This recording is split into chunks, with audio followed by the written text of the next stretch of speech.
अस्सलाम वालेकुम गाइस। और आज की इस वीडियो में हम बात करने वाले हैं गूगल स्पैम अपडेट से रिलेटेड। तो इस वीडियो में मैं आपको जो है ना स्टेप बाय स्टेप सारी चीज़ें एक्सप्लेन करूँगा कि हम जो वर्क करते हैं पैरासाइट का तो उस पर क्या इफ़ेक्ट आया है और बैकलिंक से रिलेटेड क्या इफ़ेक्ट आया है। वीडियो को स्टार्ट करते हैं। तो वीडियो को स्टार्ट करने से पहले चैनल को सब्सक्राइब कर दें, बेल नोटिफिकेशन ऑन कर लें और वीडियो के लास्ट तक बने रहें जिससे कि आपको एक कंप्लीट इन्फॉर्मेशन मिल जाए। चलिए ठीक है, फिर वीडियो को स्टार्ट करते हैं और आगे देख। यहाँ पर गूगल स्पैम अपडेट मार्च 2026 मार्च में ये अपडेट आई है ये, ठीक है। और ये स्पैम ब्रेन से रिलेटेड है। गूगल का एल्गोरिदम है स्पैम ब्रेन और ये उससे रिलेटेड ही अपडेट है। अब इसमें हम जो पैरासाइट कर रहे थे आजकल और हमने देखा कि रैंकिंग नहीं आ रही है उसकी, और काफ़ी जो लोग कर रहे हैं पैरासाइट बल्क में जो करते हैं और रैंकिंग नहीं आ रही उनकी, तो ये उसी इफ़ेक्ट का जो है ना मतलब इम्पैक्ट हुआ है उन वेबसाइट्स पे कि वो रैंकिंग नहीं आ रही है, ठीक है। अब हम इसे स्टेप बाय स्टेप देखते हैं, सारी चीज़ मैं आपको एक्सप्लेन करूँगा, ठीक है। और what update means for parasite SEO. अब पैरासाइट एसईओ में आपने क्या करा कि आप पैरासाइट एसईओ कर रहे थे publishing large volume of third party, ठीक है। आप जो है ना बल्क में कंटेंट पोस्ट मार रहे थे थर्ड पार्टी वेबसाइट पे, ठीक है। और एआई स्पैम कंटेंट, वो एआई स्पैम कंटेंट था, ठीक है। आप एआई से जनरेट करते हो और जो आपके हाई अथॉरिटी वेबसाइट होती है उन पे जाके पोस्ट कर देते हो उन्हें, या पीडीएफ अपलोड कर देते हो, जैसे भी वो सब पैरासाइट है। ऑन बिग साइट्स जैसे मतलब फोरम हो गया, यूजीसी वेबसाइट हो गई, या ब्रांड सब डोमेन्स हो गए, उन पे आप काम कर रहे थे। और आप क्यों कर रहे थे? To steal their ranking power. उनकी जो रैंकिंग पावर का रीयूज़ कर रहे थे आप कि हमारे अभी जो है ना पेज रैंक कर जाए और उसके थ्रू हम लीड जनरेट कर लें। आफ्टर द मार्च के बाद क्या हुआ? अब पहले रैंकिंग आ रही थी बीच में, तो क्या हुआ कि कुछ लोग बल्क में कर रहे थे। अब जो हम 100 पोस्ट मार के जो रिज़ल्ट ला रहे थे ना, तो वो क्या हुआ कि वो और कम होता चला गया। 500 पोस्ट के बाद फिर 1000 पोस्ट आप कर रहे हो, फिर वो रिज़ल्ट आ रहा है। आप Google spam brain AI is better at spotting third party spam on big domains. मतलब वो क्या कर रहा है कि जो गूगल का जो स्पैम ब्रेन है ना एल्गोरिदम, वो और ज़्यादा एडवांस हो गया है उन चीज़ को पकड़ने के लिए। जो आप यूज़ कर रहे थे guest post, subdomain, forum, profile, ये सब आप यूज़ करते हो पैरासाइट में, and treating them as a site reputation abuse. तो वो उन्हें एज ए ट्रीट करता है साइट रेपुटेशन अब्यूज़। मतलब उस साइट का जो रेपुटेशन है आप उसे डाउन कर रहे हो अपना स्पिन कंटेंट डाल के उस पर या स्पैम करके। तो अब क्या है, लो वैल्यू स्केल, वो क्या करता है, low value scaled parasite pages आपने बनाए, थिन एआई मास प्रोड्यूस और एंकर स्पैमी, मतलब इस तरह का आपने कंटेंट बनाया और उस पर डाल दिया, ठीक है। तो are more likely to be filtered out. उनने फ़िल्टर कर लिया और उनने पकड़ लिया स्पैम ब्रेन ने उन पेजेस को और डी वैल्यू कर दिया, तो वो सर्च इंजन में रैंक ही नहीं कर पाएंगे, ठीक है।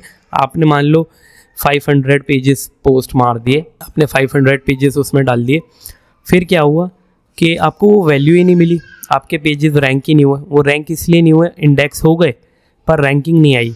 ज़रूरी नहीं है कि पेज इंडेक्स हुआ तो वो रैंक भी करेगा।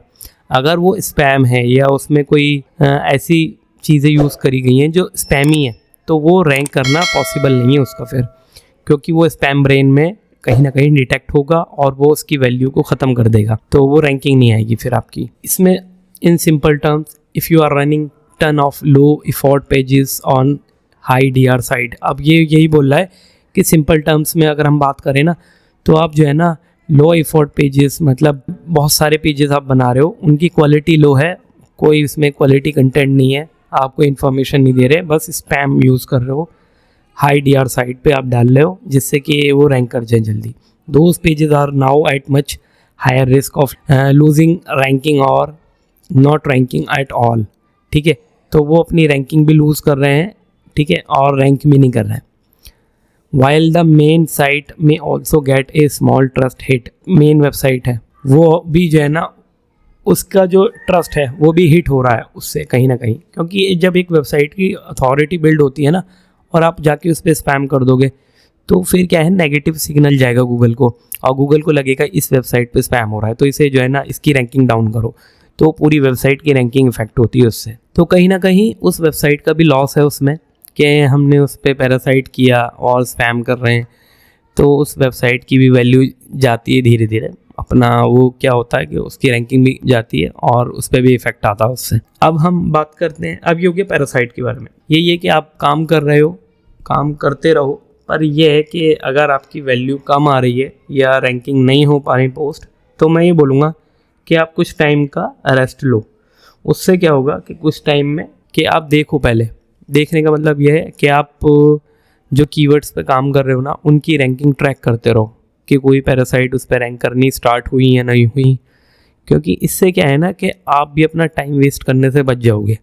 अब मान लो आप पोस्ट मार रहे हो, उस पर कंटेंट बना रहे हो और इंडेक्सिंग की एक कॉस्ट जा रही है आपकी, और आप पोस्ट मार मार के उस पर बैठे हो रैंकिंग के लिए, उनमें से आपकी जो है ना 2-4 पोस्ट ही रैंक हो रही हैं, तो उसका कोई बेनिफिट नहीं है, ठीक है। उससे आपकी कॉस्ट नहीं निकलने वाली। तो मैं यही बोलूँगा, थोड़ा सा वेट करो। अब वेट कितना करना है? वेट 15 डेज़ भी हो सकते हैं, 1 मंथ भी हो सकता है, तो इतना आपको वेट करना है। जैसे ही रैंकिंग थोड़ी सी इम्प्रूव होगी और रैंक होना स्टार्ट हो जाएंगी पोस्ट, तो आप स्टार्ट कर दो। पर ये मैं बोलूँगा कि जो आप काम कर रहे हो, जो काम करते हुए आए हो, उसमें आपको अब चेंजेस करने पड़ेंगे, क्योंकि वो चीज़ें डिटेक्ट हो चुकी हैं ऑलरेडी। वो पैटर्न उसने पकड़ लिया है कि आप क्या पैटर्न यूज़ कर रहे हो। तो अब आपको उसमें जो है ना क्रिएटिविटी दिखानी पड़ेगी। अब ब्लैक हैट में जो क्या होता है, ब्लैक हैट में आपको सेम वर्क नहीं करना होता कि आप डेली बेसिस पे वही सेम जो है ना पैटर्न यूज़ कर रहे हो। अगर आप सेम पैटर्न यूज़ कर रहे हो तो इसका मतलब ये है कि फिर आपका काम नहीं चलेगा उसमें। आपको उसमें क्रिएटिविटी दिखानी है। क्रिएटिविटी ये कि आपको डिफरेंट चीज़ें ट्राई करनी है कि उसमें से कौन सा चलेगा और कौन सा नहीं चलेगा। उससे ही फिर आपको पता चलेगा कि हाँ अब रैंकिंग आ रही है। अब नेक्स्ट पॉइंट पे चलते हैं, हमारा बैकलिंक से रिलेटेड। अब बैकलिंक के बारे में हम बात करते हैं। What this update means for backlinks. The update also hammers manipulative link schemas which are often the backlink of parasite based link building।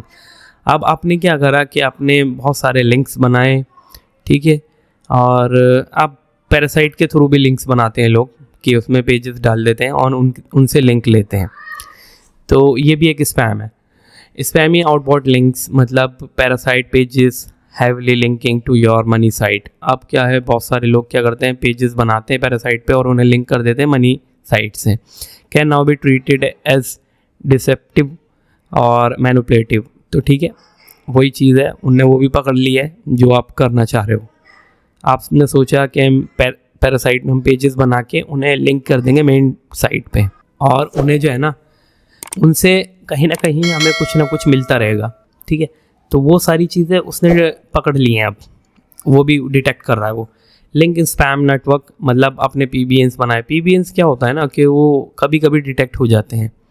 तो आपको जब PBN सेटअप करना है तो आपको ये थोड़ा सा केयरफुली करना है काम कि PBN आपके डिटेक्ट ना हो। बहुत नीट एंड क्लीन वर्क रखना है, और सिस्टम ऐसा नहीं होना कि आपको जो है ना वो एक ही दिन में आप एक ही सिस्टम पे वेबसाइट बिल्ड करने लगो। और वो सब चीज़ें जो है ना कहीं फुटप्रिंट थोड़े बहुत मिल जाते हैं गूगल को। वो आपके गूगल क्रोम की ब्राउज़र भी यूज़ करता है, उसकी कुकीज़ को भी निकाल के वो डिटेक्ट कर लेता है कि आप कौन कौन सी वेबसाइट यूज़ कर रहे हो, ठीक है, अपने हिस्ट्री में कौन सी वेबसाइट ओपन करी थी। तो ये बोलूँगा कि आप जब भी PBNs पे काम करो तो कुछ स्ट्रेटजी हैं उन्हें फॉलो करो, तभी आपके PBN जो है ना सेफ़ रहते हैं। अब मास गैस पोस्ट, अब बहुत सारे लोग इसका भी गलत यूज़ करते हैं।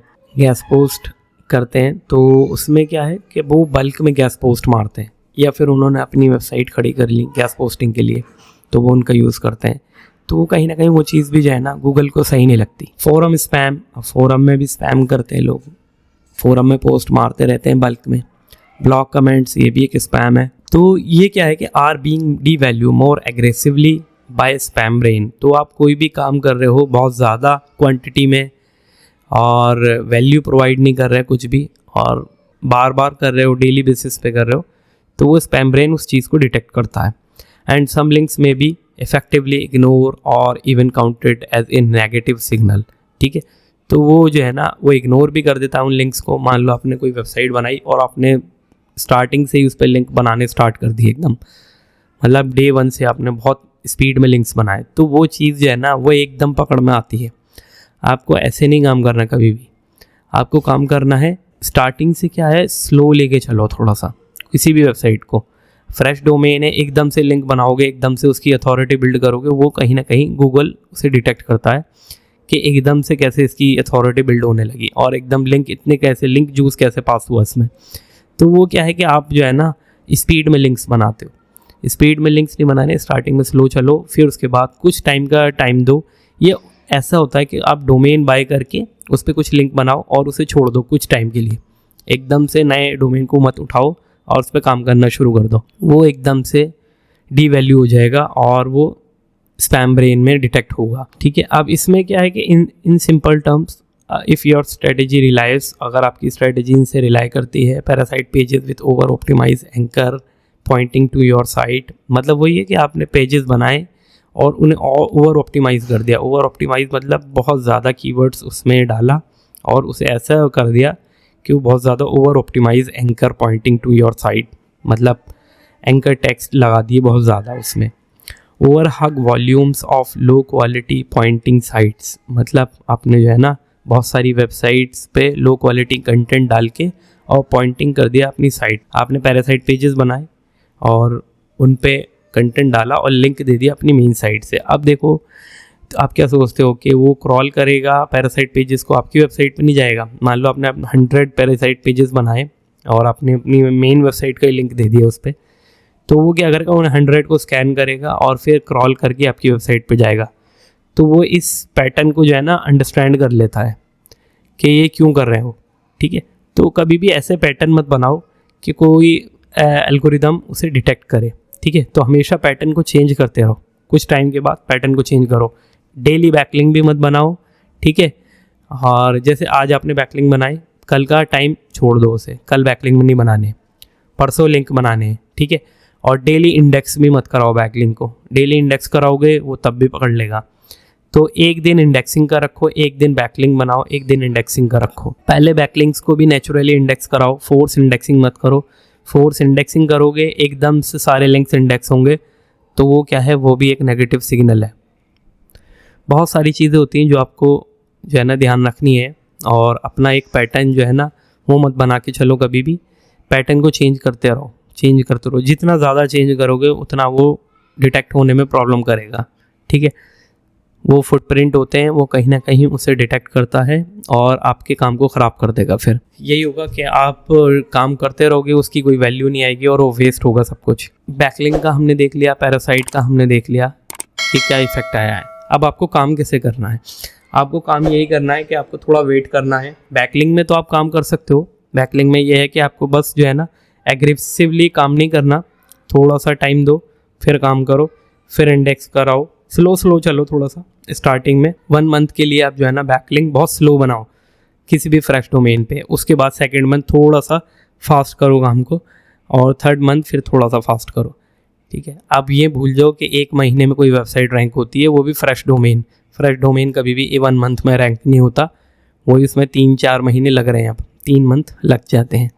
ठीक है, और हाँ, अगर आप कोई एक्सपायर डोमेन पकड़ के लाते हो, एक्सपायर डोमेन आपने फाइंड करा और आप उस पर काम कर रहे हो, तो वो हो सकता है कि 1 से 2 महीने में रैंक कर जाए। ठीक है, पर उस पर भी थोड़ा स्टार्टिंग में स्लो ही काम करना होता है। ये नहीं कि आप उस पर भी मतलब बहुत काम स्पीड में कर रहे हो। अब पैरासाइट पे आपको कैसे काम करना है? पैरासाइट पे आपको जो है ना थोड़ा सा मैं बोलूँगा वेट करो और चीज़ें देखो कि अब क्या हो रहा है। या फिर आप ऐसा कर सकते हो कि उसमें आप टेस्टिंग के लिए डिफरेंट चीज़ें टेस्ट करके देख सकते हो। मतलब कंटेंट में कुछ ना कुछ चेंजेस करके, या कंटेंट की क्वालिटी थोड़ी सी चेंज करके देखो। ठीक है, AI अगर आप कंटेंट पूरा 100% AI कंटेंट डाल रहे हो, तो उसे कोशिश करो कि वो 50% AI हो, 50% ह्यूमन कंटेंट हो। ठीक है, और कंटेंट आपका जो होना चाहिए वो कंप्लीट कंटेंट आपका इंफॉर्मेटिव कंटेंट होना चाहिए। कमर्शियल कंटेंट कभी मत यूज़ करना। कमर्शियल कंटेंट बिल्कुल एकदम 100% सिग्नल देता है कि ये आप जो है ना लीड जनरेट करने के लिए यूज़ कर रहे हो। आपको हमेशा इंफॉर्मेटिव कंटेंट यूज़ करना है। इंफॉर्मेटिव से रिलेटेड मतलब ये कि अगर आप किसी कीवर्ड पर काम करो तो वो उस कीवर्ड के बारे में हो, वो जो सर्विसेज हैं और मतलब प्रोज एंड कॉन्स सब कुछ उसमें होना चाहिए। उसका FAQs वगैरह वो सब कुछ आप ऐड करके फिर काम करो। हाँ, वहाँ पर आप जो है ना अपना कॉन्टैक्ट डिटेल या फिर वेबसाइट URL वो सब दे सकते हो। पर पहले आपको इन्फॉर्मेशन देनी चाहिए। इन्फॉर्मेशन से क्या होगा कि उसे ये लगेगा कि हाँ ये इन्फॉर्मेटिव कंटेंट है, ठीक है, कोई ऐसा स्पैमी कंटेंट नहीं है। तो आज की इस वीडियो में हमने ये बात करा, मैंने आपको दोनों पॉइंट क्लियर कर दिए। ये 2 पॉइंट ही थे जो स्पैम ब्रेन में कवर किए गए हैं, ठीक है। तो अब नेक्स्ट वीडियो में मिलते हैं। नेक्स्ट वीडियो में कुछ और डिस्कस करेंगे, कुछ और पॉइंट पे डिस्कस करेंगे। मेरे पास अब बहुत सारी चीज़ें हैं और मैं अभी बीच में मैंने काफ़ी रिसर्च करी है ब्लैक हेड के बारे में और नई नई चीज़ें निकल के आई हैं। तो चलिए ठीक है, फिर नेक्स्ट वीडियो में मिलते हैं। Okay bye.